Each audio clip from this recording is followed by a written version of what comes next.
So now by using the point state function in combination with the validate walk function, we are able to move boxes around the scene and to honor the position of the colliders. But there is still a problem, an aesthetic problem, and let's take a look at what that is. So I'm going to press play on the toolbar, and I'm just going to push the box forward and press pause on the panel here. So make sure you're pressing pause while the player is pushing the box, as we are here. So let's just switch to the scene tab and have a look at the pause posture here. You will see that the player is pushing this box, but of course their hands are actually nowhere near the box. This phenomenon is not very apparent in the game tab here because of the chase view that we are using.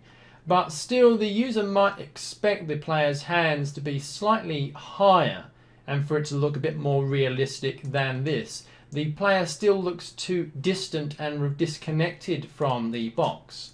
So what we need really is control over the hands so that we can stretch them out further to push the box and make it look just a bit more realistic. Now, to achieve this, we're going to need to use a feature known as inverse kinematics. But let me show you one thing that won't work. So let me just press stop on the toolbar here, and I'm going to just move out of this main view and move over to the hierarchy panel and dig deep into the skeletal hierarchy of the player character. So I'm going to open up the character here, open up the reference base node, and we get all these nodes that we can see here. But if I dig down further to here, we can find we have our wrist base, which refers to the right wrist of the character. Let's just consider the issue of the right wrist of the character. What I actually want to do is for the character's hands to be on or very near to this box, so it looks more like the character is actually making contact with the box and is pushing it as they move. You might think, well, we could just get a reference to this wrist game object during the game and move it. Well, let's see what happens when we do that. I've got the wrist selected here and I'm just going to move it, and you'll see that what happens is we can really just elongate the arm to quite ridiculous lengths. The player stands in position and this hand really just goes on and on and on, and it doesn't look realistic at all. So let's just put that back by pressing Ctrl Z. You'll see that the problem here is that no matter how much we move this wrist, the rest of the arm does not follow. And that's because here we're not using inverse kinematics.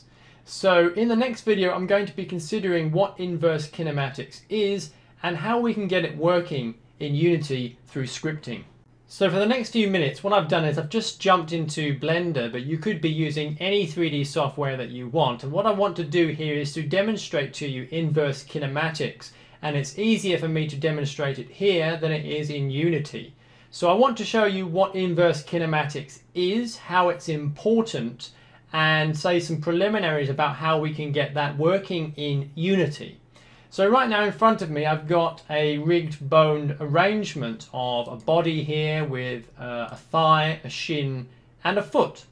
So we have a basic kind of single leg arrangement here. Let me just turn off inverse kinematics for the moment.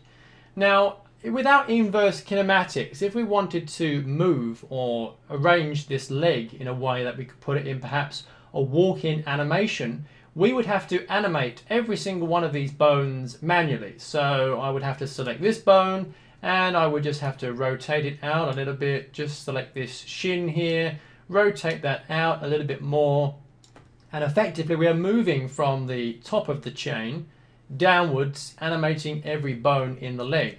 And that would be really quite tedious, and the problem that we're experiencing in Unity is we're grabbing something like the wrist or the hand or the foot and we're just dragging that, and it's being dragged completely away from the rest of the skeleton.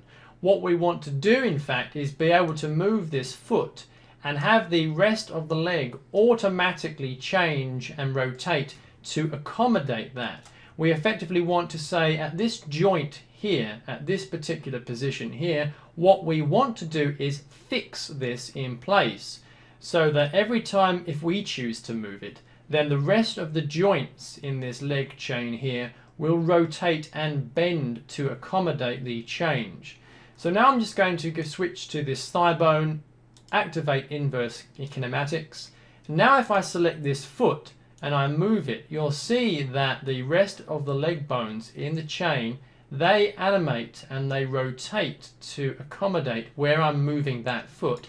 And again, even if I move the body here, you can see that the bones and the joints are rotating to accommodate that.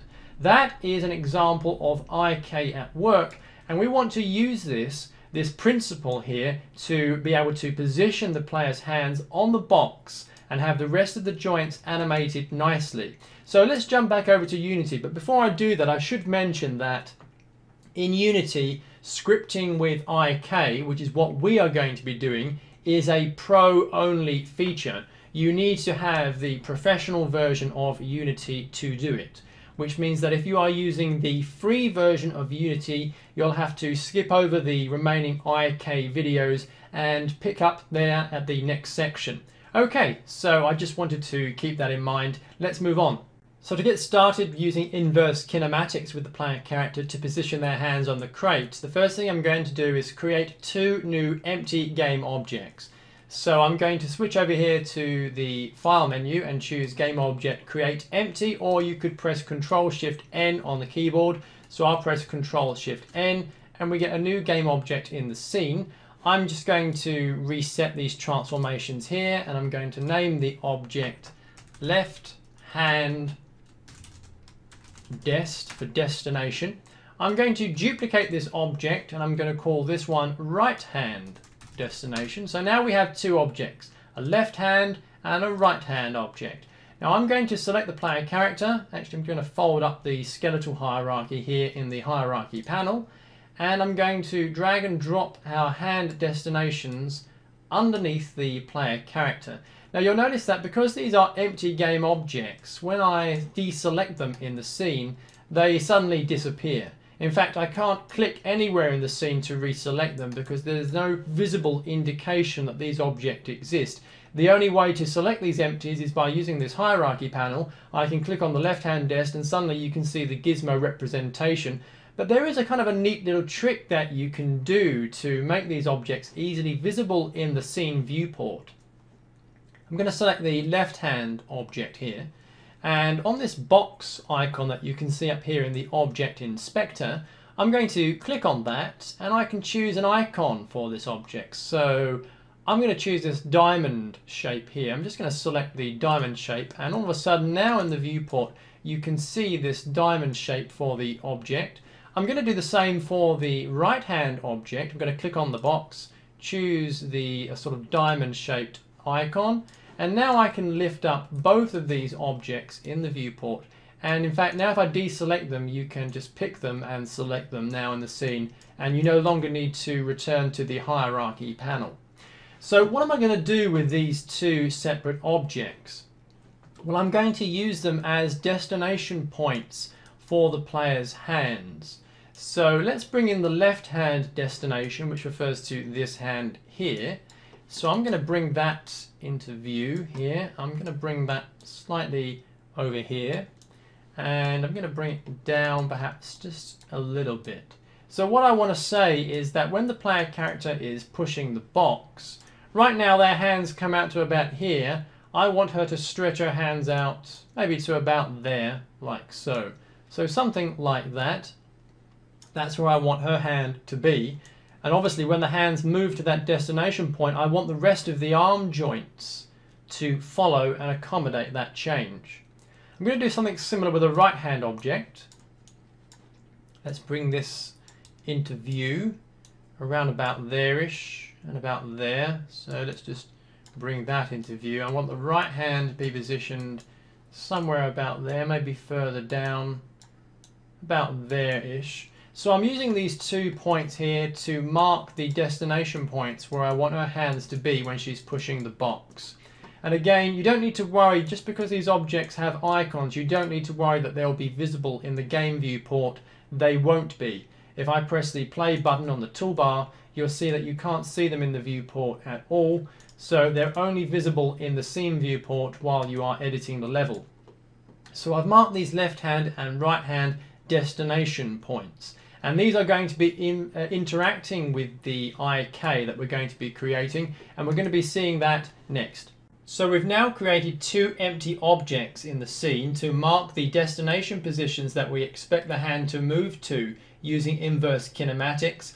We expect the hands to move here and to have the elbow joints and the shoulder joints to conform to that position. Now, of course, if I press play on the toolbar, nothing is going to happen because it's not enough just to have these two empty objects in the scene. We have to use scripting and do some extra things. So I've gone ahead and edited the playercontroller.c# file to implement those things, and I just want to bring up MonoDevelop and show you how this works. So let me just bring up MonoDevelop here, and you'll see that the first thing we have for the player controller class is I've added two new public properties, in particular left hand dest and right hand dest. These are both of type transform, and they refer to the different empty objects in the scene that mark the destination points for the hands. We added those in the previous video. So these are just references to those game objects. We can easily specify these by dragging and dropping to the object inspector. So I'm just going to minimize MonoDevelop. Let's come out of the scene view here and select the player character in the hierarchy panel. You'll see that for the player controller object we have the left hand dest and the right hand dest objects already selected. If they weren't here, you could just drag and drop them into the appropriate slots and everything would be assigned correctly. So we've created these two empty game objects to mark the hand destinations here. Let's go back to the MonoDevelop script file, and using inverse kinematics there is a special function or event that you need to implement in your class to work with IK. I'm going to scroll down to the bottom of the player controller source file, and you'll see this function here which is onAnimatorIK, and this is a special event that you can implement which is going to be called every time that the skeleton needs to recalculate the inverse kinematics. Now what do we have here? Let's take a look at what we've got. We've got the animator component, and these implement these functions set IK position weight and set IK rotation weight, and set IK position and set IK rotation. We have these two main functions, and what we are doing with these functions, you can see here, is that I'm specifying that I want to use IK with the right hand and also with the left hand, and I want to use the right hand destination objects, the position and the rotation of those objects, to mark the endpoints where the hands should meet. And this parameter here, the 1.0f, indicates the strength I want the effect to have. If I specified a value of 0, for example, then there would be no IK effect applicable at all. But because I've specified a value of 1, I have specified the default strength for the effect. So if I minimize MonoDevelop and I press the play button on the toolbar, you'll see still that nothing happens. Her arms are by her side, and that is because we need to enable a particular parameter in the animator graph here. So I'm just going to stop playback and switch to the animator graph. You'll see that we have our usual graph that we coded earlier, idle, walk and push. This was implemented in a previous part of the course. I want to pay particular attention to the top left hand side here that says base layer, and there is an arrow there which we can twirl open. And if I scroll down just a little bit, you'll see a checkbox here which says IK pass. You must make sure that this tick box is enabled if you wish to override the inverse kinematics for the character. In this case I do, so I want to enable that checkbox. I'm going to move back to the game tab and press play on the toolbar. You can see that something here has changed with her hands. I'm going to go back to the scene to have a look, and you can see now her hands are outstretched, but they are rotated. And the reason is because they inherit the rotation of these game objects. If I select the left hand dest, for example, you will see here in the rotation parameter that it's rotated by 90 degrees. If I set that back to 0, the hand is now at the correct rotation, and the same applies for the right hand as well. I'll set that back to 0. So notice that the rotation of the game object also controls the rotation of the hand.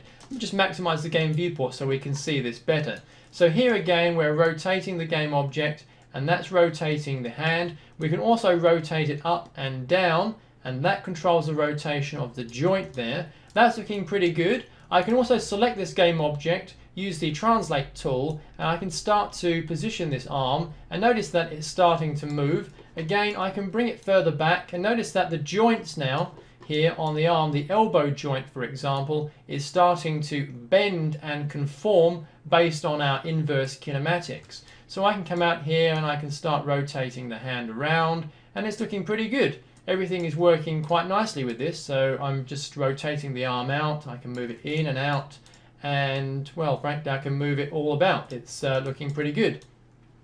So that's the basics of how we can get inverse kinematics up and running. Of course, it's not enough just to have this. We also want the arms to work, again, with the box pushing functionality. Right now we can see how the inverse kinematics is working for the arms. It's looking pretty good, but it's still not enough. We must do more. So I'm just going to stop this here. I'm going to select the left hand desk in the viewport, clear out the rotation because I know that's wrong. Select the right hand one, clear out the rotation there. This is a good beginning. We just need to go ahead and amend our code in MonoDevelop so that the inverse kinematics applies when the character is pushing the box. So now, without further ado, I've changed the onAnimatorIK function so that now the player character will move their hands towards the box when they are pushing the box. And we can see that here I'm checking the player state, and I'm saying if we are pushing the box, if the move type is .boxPush, and remember this value is assigned earlier during the handle input function when we are validating the walking functionality, whether we are determining if we are pushing a box. So if we are pushing a box, then the standard IK applies. I've chosen a value of 0.5 as opposed to 1.0 to create some blending between the default state and the IK position that I want to use. And if we are not pushing the box, then we enter the else statement, in which case the IK is not being applied. So all of this code now is written in, it's saved. I'm going to minimize MonoDevelop. I've got my scenario set up here in the level, so I'm just going to press the play button on the toolbar, and straight away now you can see the hands are higher up and they are pushing the box. So let's just try that again. You can see, yes, this is working nicely. The IK is now taking effect. If, of course, we didn't like that position for the hands, all we would have to do would be change the position of the left and right hand destinations, and those hands would move to meet that position. So I can accept these values. We're now ready to move on. Now, of course, no box pushing game would be even remotely complete unless we gave the player the opportunity to successfully complete a level.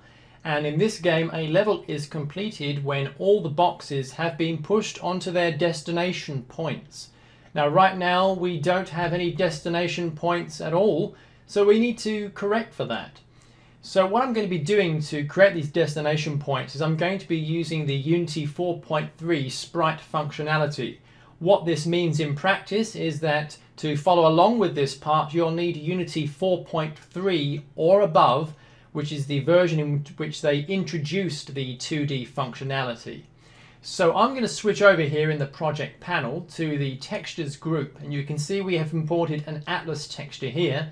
I will select that, and in the preview panel you can see we have a level complete texture that we're going to display when a level is completed, but we also have this target texture. I'm going to be using this target texture to display on the floor of the level here to represent the destination points for the boxes.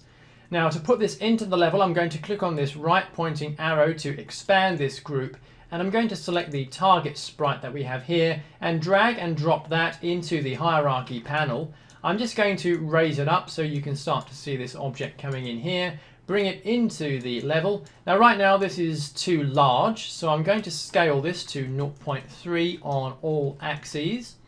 And again, I need to rotate it as well because it should be aligned to the floor. So I'm going to switch to the rotate tool, and yes, we're rotating on the x-axis here. So I'm going to rotate that 90 degrees so that it aligns with the floor.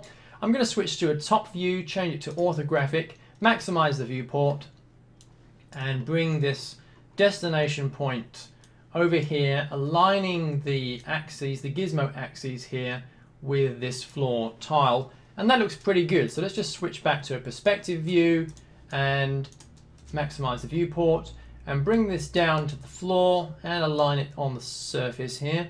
So something like that. That should be pretty close.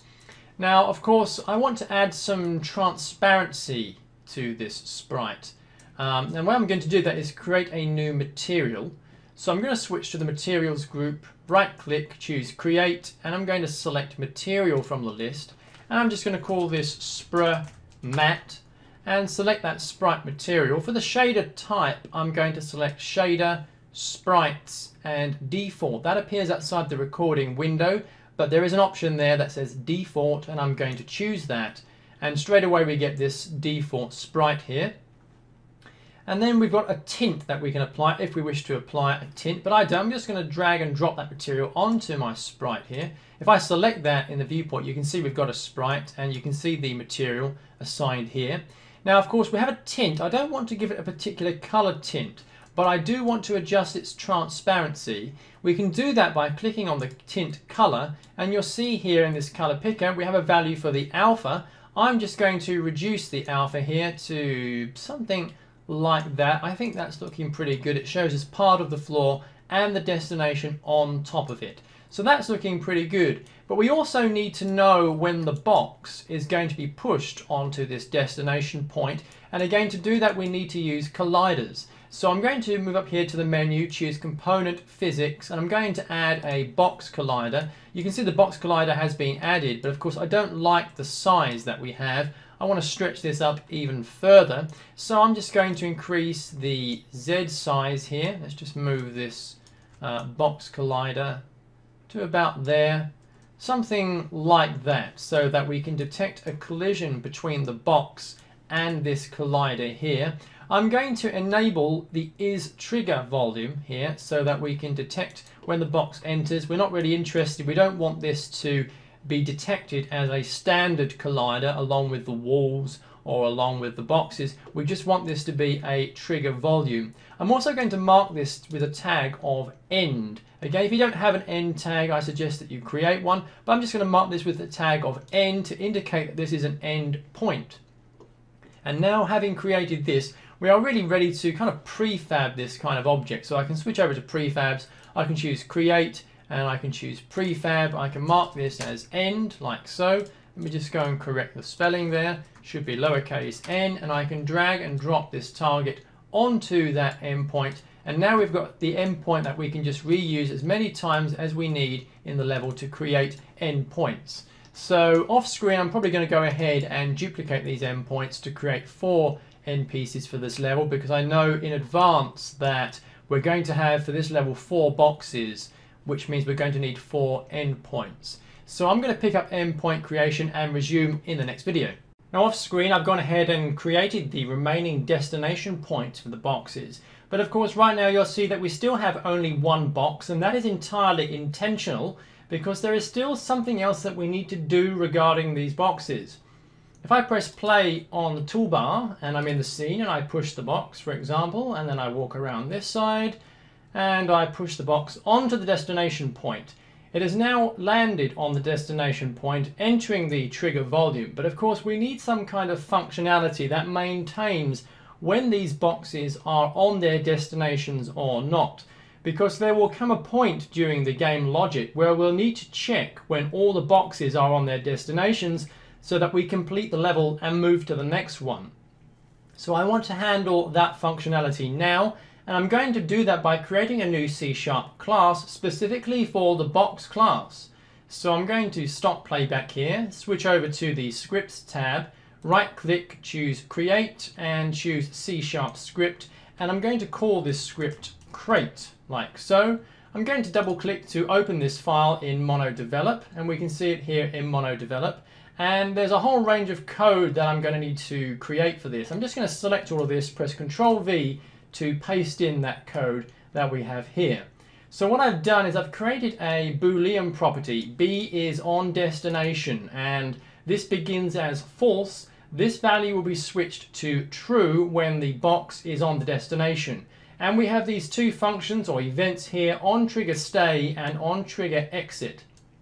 When the box is pushed inside the destination volume and when it remains inside the destination, so when the box is pushed onto one of these targets inside its trigger volume, for as long as it remains in there, the on trigger stay function will be called. When the box leaves the destination, on trigger exit, then again this event will be called and we switched on destination back to false. That should happen in case, for example, the user pushes the box onto the destination and then pushes it off again. We need to be able to handle for that scenario. So I've got this cube here in the scene, and what I want to do is apply this crate script to that cube. So I'm going to click and drag the crate script onto this box here so we can see that in the scene.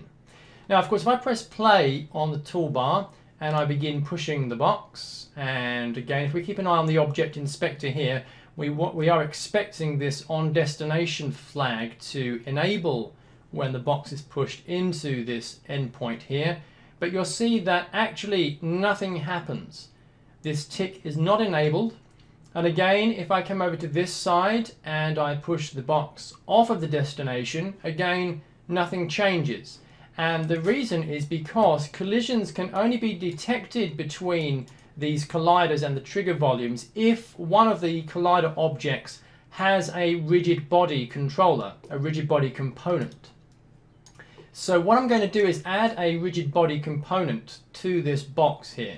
I'm going to move up to the File menu and choose Component Physics, and I'm going to choose Rigid Body. And now I've added a rigid body to this box. But now let's see what happens when I press play on the toolbar. Again, the box now, because it's using gravity and physics, it falls through the floor because we have no collider for the floor.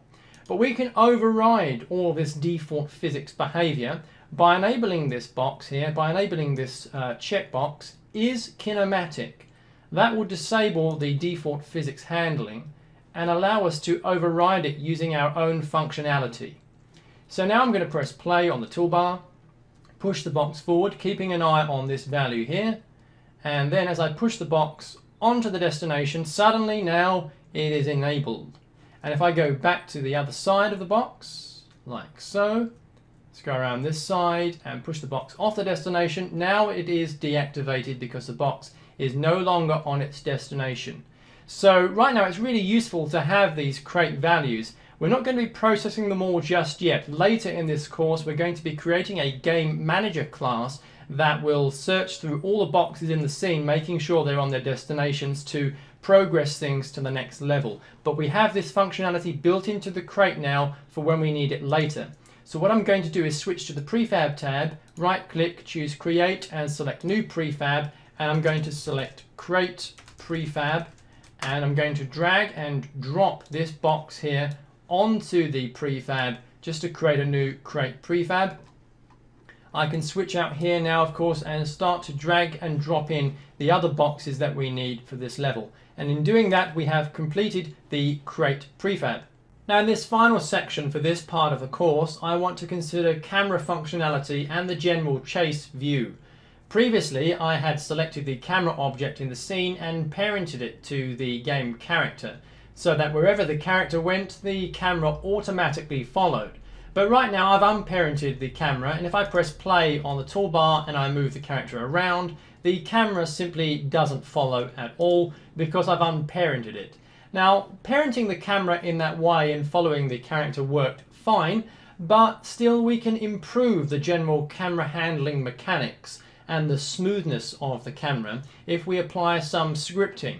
Now it just so happens that Unity comes with a script built in that we can use to apply smooth camera following. We can access that by clicking on Assets from the File menu, Import Package, and we can import the scripts package which contains a script called Camera Follow. Now that script is coded in the JavaScript language. So what I've done off screen is I've created my own C# version of that script, of that implementation. in the scripts folder, you'll see camera follow, and you'll see the C# version that I have created. So this is a C# alternative that I've created here. And what you can do is you can just drag and drop that onto your camera object. And when that's applied to the camera object, you will see that we have a camera follow component. And we can simply pass in here for this target field the object that we want to follow during the game. So I'm going to drag and drop the character object into the target field and press play on the toolbar. Now when I do that, you can see immediately we get some smooth motion with this camera and it's following the player object. But of course it really is quite some distance away. So we can decrease the distance here. We can maybe specify something like this. And maybe I don't want it to be so far above the character. So again, I can change the height here, like so. I can control the height. And notice how when I change the height, it smoothly blends in there. It doesn't just zoom in a very discreet and rough way. Instead, it's very smooth here. There's a lot of damping going on. So again, I can rotate the character, and that's looking pretty good. Now I've actually got some values configured that I want to use here. I'm going to set the distance to 3. I'm going to set the height to 5, the height damping to 2, and the rotation damping to 10. Now let's press play on the toolbar. And when I do this, you can now see we've got the sort of camera mechanics that we need for this game. So I can just push this box onto the destination point. I can walk over here, grab this box, and again the camera smoothly follows. Again, it's not parented to the game object, it's completely independent. So I can come out here, push this box onto the destination, walk over to this side, grab this box,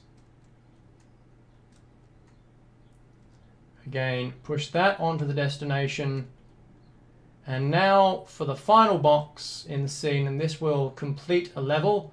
Of course, have to turn it around here, push this there, finally move this over here.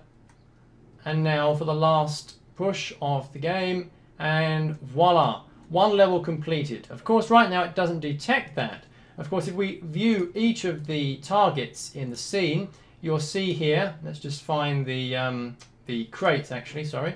So the crate, again, this is on destination, on destination, on destination, and on destination. All 4 crates are on their destinations, and we've got a smooth following camera. So that really completes this section of the course. Thank you for watching. This has been 3D Motive. I hope you found this module helpful. Next, we're going to be considering particle systems and a whole lot more.